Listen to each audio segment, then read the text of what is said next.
Hello everyone, welcome to my channel one step to success. और आप सभी का यहाँ पर स्वागत है फिर से एक बार हमारे चैनल पर, जहाँ पर आप प्रैक्टिस कर रहे हैं teaching aptitude, pedagogy, child development के सेशंस। तो चलिए स्टार्ट करते हैं सेशन को। और आप यहाँ पर बहुत ही सारे इंपॉर्टेंट क्वेश्चन सॉल्व कर रहे हैं। और हम आज एक नया टॉपिक यहाँ से स्टार्ट करेंगे, शिक्षण, मूल्यांकन, क्रियात्मक अनुसंधान एवं शिक्षा का अधिकार अधिनियम 2009, teaching evaluation action research and right to education 2009। ठीक है, चलिए स्टार्ट करते हैं आज के सेशन को। और पहला क्वेश्चन आप सभी के सामने है, शिक्षण सीखने के लिए उद्दीपन, मार्गदर्शन तथा दिशा बोध है। यह विचार निम्नलिखित में शिक्षा शास्त्रियों में से किससे संबंधित है? ओके, सो ऑप्शंस है B O Smith, Clark, Burton, Thomas F Green. अच्छे से पढ़िए, क्वेश्चन को समझिए कि शिक्षण सीखने के लिए उद्दीपन, मार्गदर्शन तथा दिशा बोध है। यह विचार इन चारों शिक्षा शास्त्रियों में से किससे संबंधित है?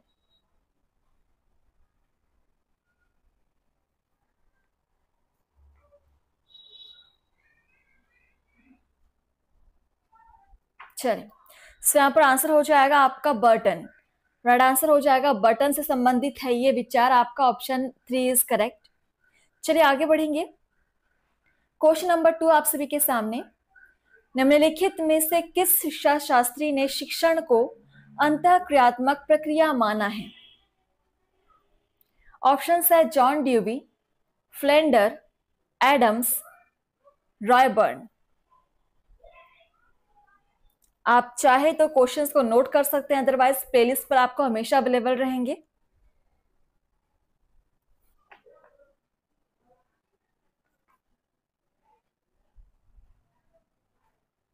चलिए, सो किस शिक्षा शास्त्री ने शिक्षण को अंतःक्रियात्मक प्रक्रिया माना है? आंसर हो जाएगा Flander. Option 2 is correct. Flander ने माना है अंतःक्रियात्मक प्रक्रिया। चलिए आगे बढ़ेंगे। थर्ड नंबर क्वेश्चन है, शिक्षण क्रिया को तत्व, शिक्षण क्रिया के तत्व या एलिमेंट्स होते हैं। कितने एलिमेंट्स होते हैं शिक्षण क्रिया के? 2, 3, 4 या 5?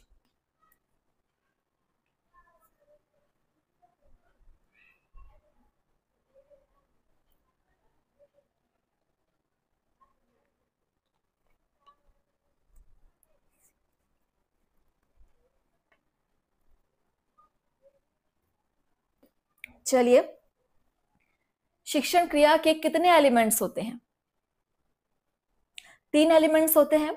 और ये एलिमेंट्स कौन कौन से हैं आप मुझे कमेंट से बताएंगे। आपका होमवर्क रहा, कुछ चीजें आप खुद से रिसर्च कीजिए, सर्च कीजिए, तब वह चीजें आपके दिमाग में जल्दी बैठेंगी जब आप खुद से उस चीज को ढूंढने की कोशिश करते हो। क्वेश्चन नंबर 4, शिक्षण कार्य के अंतर्गत निम्नलिखित में से आश्रित चर है या डिपेंडेंट वेरिएबल है? अध्यापक, पाठ्यक्रम, छात्र या मूल्यांकन? डिपेंडेंट वेरिएबल कौन सा हो जाएगा? आश्रित चर।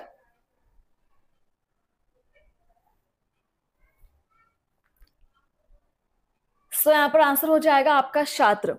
ठीक है, छात्र एक डिपेंडेंट वेरिएबल हो जाएगा। ऑप्शन 3 इज करेक्ट, छात्र आंसर हो जाएगा। नेक्स्ट है क्वेश्चन नंबर 5, शिक्षण का प्रमुख कार्य है निदान करना, टू डायग्नोस, उपचार करना, ट्रीटमेंट, मूल्यांकन करना, टू एवेल्युएट, या ए बी सी तीनों ही? शिक्षण का प्रमुख कार्य। टॉपिक है आपका teaching evaluation action research and right to education 2009, जो आपकी बेहद इंपॉर्टेंट टॉपिक्स हैं पेडागोजी के सेशंस के, टीचिंग एप्टीट्यूड के।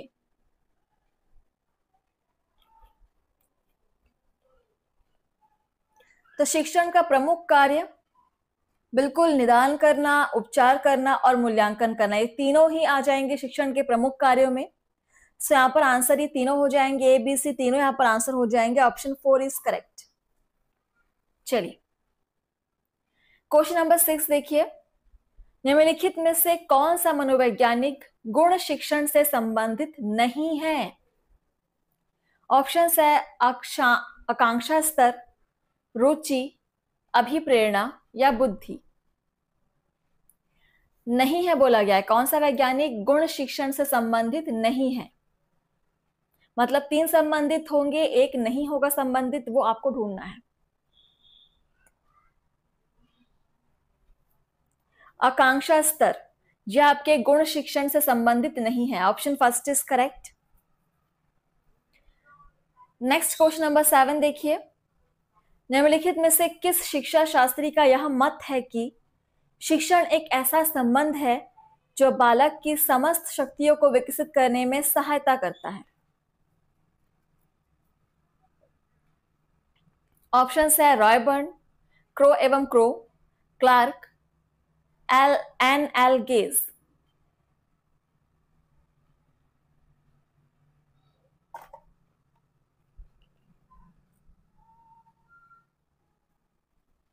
किस शिक्षा शास्त्री का यह मत है कि शिक्षण का एक ऐसा संबंध है जो बालक की समस्त शक्तियों को विकसित करने में सहायता करता है?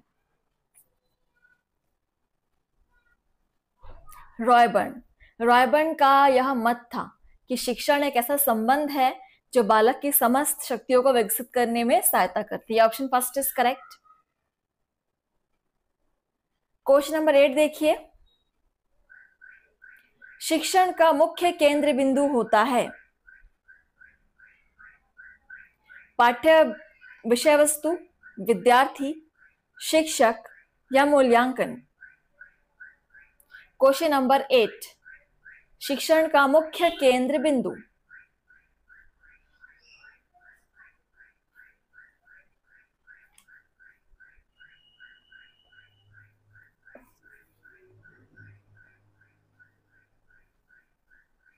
विद्यार्थी।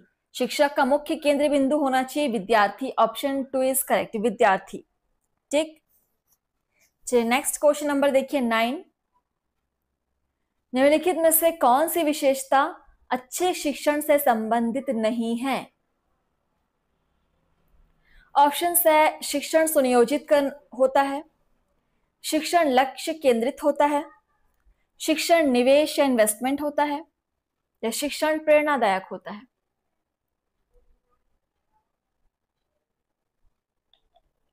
कौन सी विशेषता एक अच्छे शिक्षण से संबंधित नहीं है बोला गया है?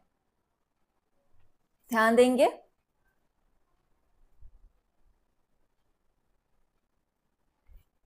शिक्षण निवेश है, शिक्षण इन्वेस्टमेंट है, ये इसका कोई संबंध नहीं है। सो ऑप्शन यहाँ पर सी आपका बिल्कुल सही हो जाएगा। इसका कोई संबंध नहीं है अच्छे शिक्षण के संबंध में। चलिए क्वेश्चन नंबर 10 देखिए। शिक्षण का प्रमुख कार्य है।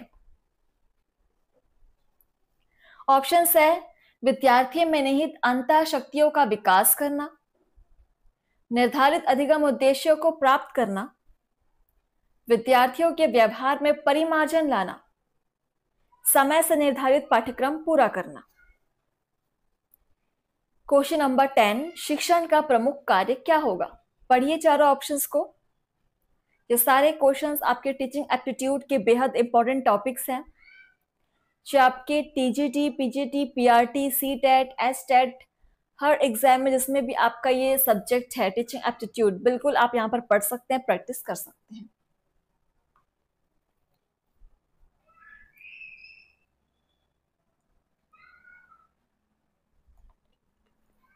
चलिए, तो शिक्षण का प्रमुख कार्य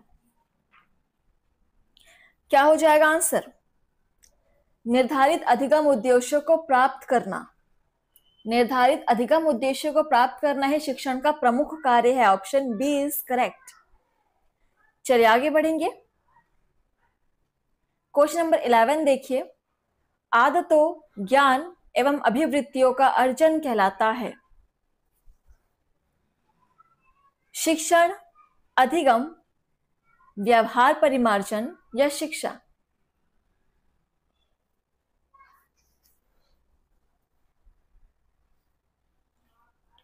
आदतों, ज्ञान एवं अभिवृत्तियों का अर्जन क्या कहलाता है? ये कहलाता है अधिगम। ऑप्शन बी इज करेक्ट, अधिगम कहलाएगा। जो भी क्वेश्चन आपको ज्यादा इंपॉर्टेंट लगे आप इसको स्क्रीनशॉट ले सकते हैं, अपना एक नोट्स या प्रिपेयर कर सकते हैं। क्वेश्चन नंबर 12 देखिए, शिक्षण अधिगम प्रक्रिया प्रबंधन यानी managing teaching and learning process के अंतर्गत मूल्यांकन निम्नलिखित में से किस पद के अंतर्गत समाहित है? ऑप्शंस है शिक्षण नियोजन, प्लानिंग ऑफ टीचिंग, शिक्षण संगठन, ऑर्गेनाइजेशन ऑफ टीचिंग, शिक्षण अग्रसरण, लीडिंग ऑफ टीचिंग, शिक्षण नियंत्रण, कंट्रोलिंग ऑफ टीचिंग।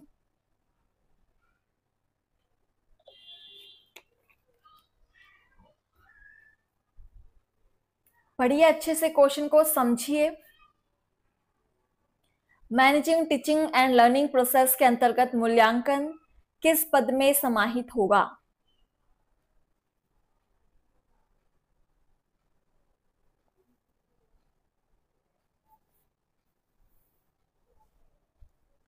तो यहां पर आपका आंसर हो जाएगा शिक्षण नियंत्रण, कंट्रोलिंग ऑफ टीचिंग में आपका ये समाहित हो जाएगा। So option D is correct. ठीक है, कुछ कुछ क्वेश्चंस आप लोगों ने पहली बार पढ़ा होगा और बहुत सारे क्वेश्चंस आप लोगों को देखे दिखे लग रहे होंगे, ये सारे आपकी प्रीवियस ईयर क्वेश्चंस है।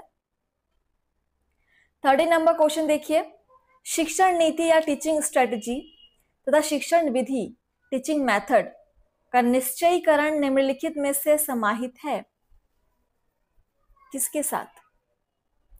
ऑप्शन है शिक्षण व्यवस्था ऑर्गेनाइजेशन ऑफ टीचिंग, शिक्षण योजना प्लानिंग ऑफ टीचिंग, शिक्षण अग्रसरण लीडिंग ऑफ टीचिंग, शिक्षण नियंत्रण कंट्रोलिंग ऑफ टीचिंग।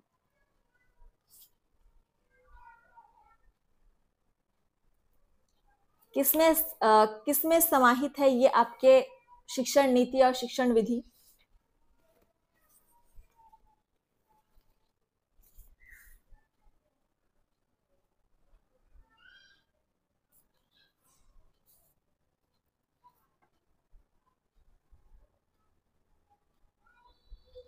सो ये दोनों ही आपके शिक्षण व्यवस्था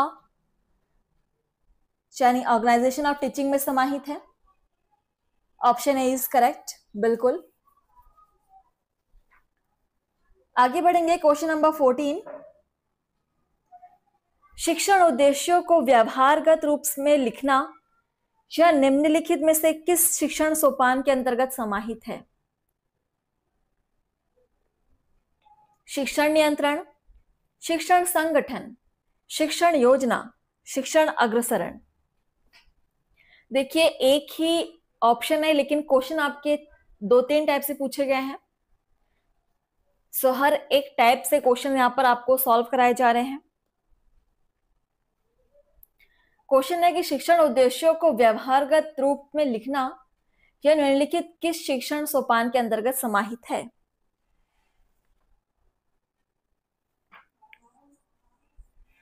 बिल्कुल शिक्षण संगठन या ऑर्गेनाइजेशन ऑफ टीचिंग के अंतर्गत समाहित हो जाएगा। Option B is correct. ठीक है, ऑप्शन बी इज करेक्ट। आगे बढ़ेंगे, 15 नंबर क्वेश्चन देखिए, संपूर्ण शिक्षण प्रक्रिया की अवस्थाएं होती हैं 2, 3, 4 या 5?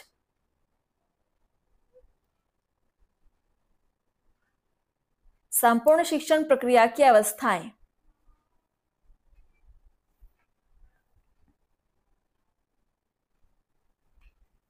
ये 3 होती हैं। ऑप्शन बी इज करेक्ट, 3 अवस्थाएं होती हैं।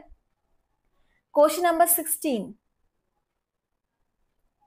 शिक्षण के स्तर लेवल्स ऑफ टीचिंग होते हैं, कितने होते हैं? 2, 3, 4, 5। शिक्षण के स्तर कितने होते हैं?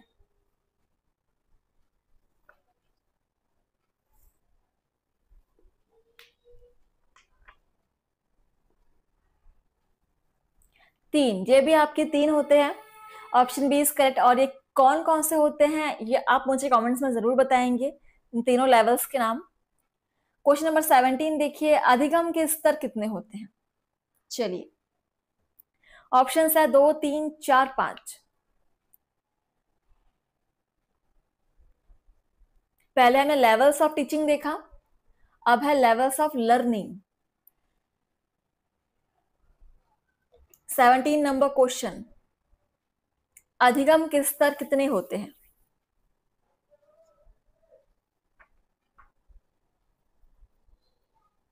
चार होते हैं। अधिगम के 4 स्तर होते हैं, लर्निंग के 4 लेवल होते हैं। Option C is correct. इसी के साथ हमारा अगला क्वेश्चन 18 नंबर क्वेश्चन, संपूर्ण शिक्षण प्रक्रिया के कुल सोपान पद होते हैं? 3, 4, 5, 6।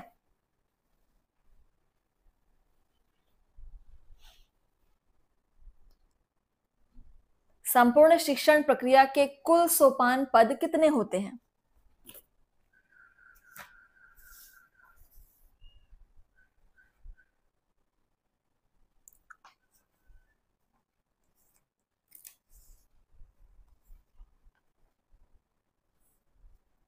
चार होते हैं। Option B is correct, 4 is right answer.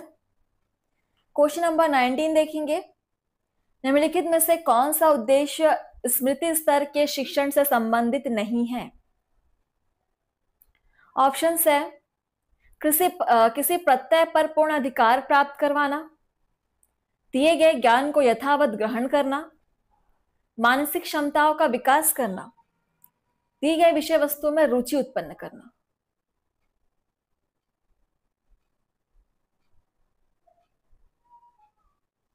चलिए पढ़िए और आंसर कीजिए। कौन से उद्देश्य स्मृति स्तर के शिक्षण से संबंधित नहीं है बोला गया है?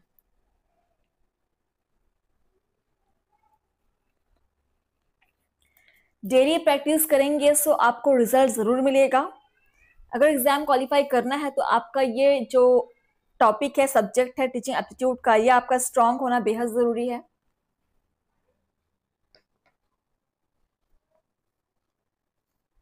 यहां पर देखिए आंसर हो जाएगा, दिए गए ज्ञान को यथावत ग्रहण करना यह उद्देश्य स्मृति स्तर के शिक्षण से संबंधित नहीं है। Option B is correct. Next है क्वेश्चन नंबर 20, बौद्ध स्तर की शिक्षण व्यवस्था को कितने भागों में विभक्त किया गया है? 3, 4, 5, 6। बौद्ध स्तर की शिक्षण व्यवस्था को कितने भागों में विभक्त किया गया है?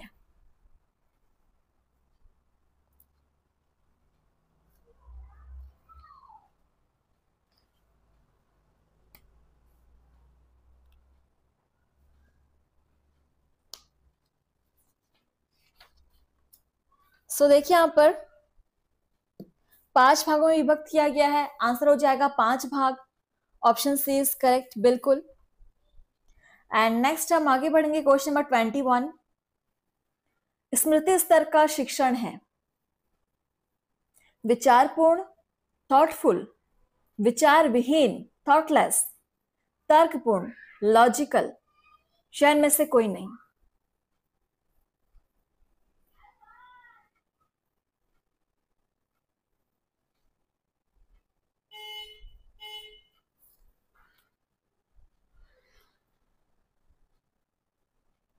स्मृति स्तर का शिक्षण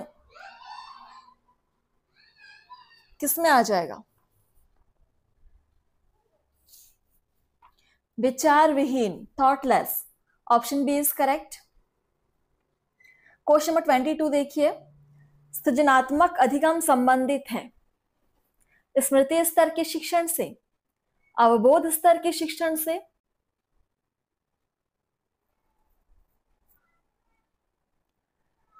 तीसरा ऑप्शन है विमर्शी चिंतन स्तर के शिक्षण से, या ए, बी व सी तीनों से ही?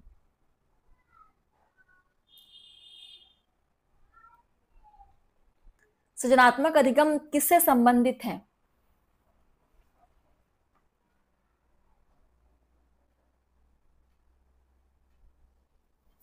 यहां पर देखिए आपका आंसर जो सृजनात्मक अधिगम है वो विमर्शी चिंतन स्तर के शिक्षण से संबंधित है। ऑप्शन सी यहां पर आपका आंसर हो जाएगा। ठीक है। नेक्स्ट है क्वेश्चन नंबर आपका 23, अवबोध स्तर या अंडरस्टैंडिंग लेवल के शिक्षण हेतु शिक्षण प्रविधि प्रयुक्त करनी चाहिए, कौन सी? ऑप्शंस है व्याख्या या एक्सप्लेनेशन, वाद विवाद डिस्कशन, प्रश्नोत्तर क्वेश्चन आंसर, या स्पष्टीकरण exposition. 23 number question, understanding level के शिक्षण हेतु कौन सी विधि प्रयुक्त करनी चाहिए शिक्षण में, जिसमें बच्चे को समझ आए, चीजें अंडरस्टैंड हो पाए। सो यहाँ पर सबसे बेस्ट आपकी प्रविधि हो जाएगी प्रश्नोत्तर विधि, क्वेश्चन आंसर विधि। इससे बच्चों के डाउट्स भी क्लियर होंगे। So option C is answer, प्रश्नोत्तर विधि। 24 नंबर क्वेश्चन देखिए, विद्यार्थियों में शुद्ध एवं यथार्थ निरीक्षण एवं मापन करने की योग्यता के विकास हेतु निम्नलिखित में उपयुक्त विधि है। अन्वेषण विधि, डिस्कवरी मेथड, समस्या समाधान विधि, ह्यूरिस्टिक मेथड, प्रयोगात्मक विधि, एक्सपेरिमेंटल मेथड, प्रदर्शन विधि, डेमोन्स्ट्रेशन मेथड।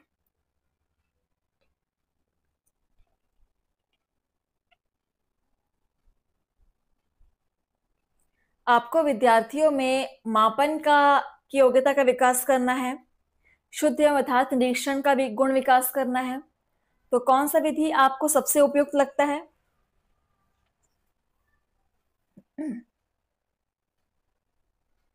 यहाँ पर सबसे अच्छा आपका विधि हो जाएगा प्रयोगात्मक विधि। प्रयोगात्मक विधि एक्सपेरिमेंटल मेथड के थ्रू ये सारे गुण विकसित हो सकते हैं। So option C is answer, प्रयोगात्मक विधि। ठीक है, क्वेश्चन नंबर 25 देखेंगे। अधिगम को स्थायी बनाने हेतु निरंतर अभ्यास किया जाता है। विमर्शी चिंतन स्तर के शिक्षण में, अवबोध स्तर के शिक्षण में, स्मृति स्तर के शिक्षण में, चयन में से कोई नहीं। अधिगम को स्थायी बनाने हेतु निरंतर अभ्यास किया जाता है, किस प्रकार के शिक्षण में? आप सभी क्लास को शेयर करेंगे एंड अधिक से अधिक लोगों तक ये क्लासेस आप पहुंचाएंगे जो पढ़ना चाहते हैं, प्रैक्टिस करना चाहते हैं। सो ये आपका आंसर हो जाएगा, स्मृति स्तर के शिक्षण में ऐसा किया जाता है। ऑप्शन सी इज करेक्ट, स्मृति स्तर के शिक्षण में। नेक्स्ट है क्वेश्चन नंबर 26 और आज के सेशन का लास्ट क्वेश्चन भी। कठोर मानसिक अभ्यास किया जाता है।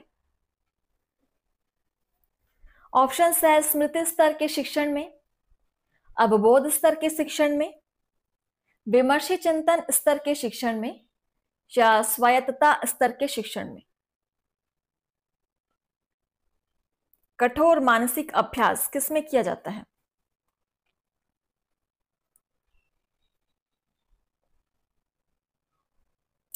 विमर्शी चिंतन स्तर के शिक्षण में।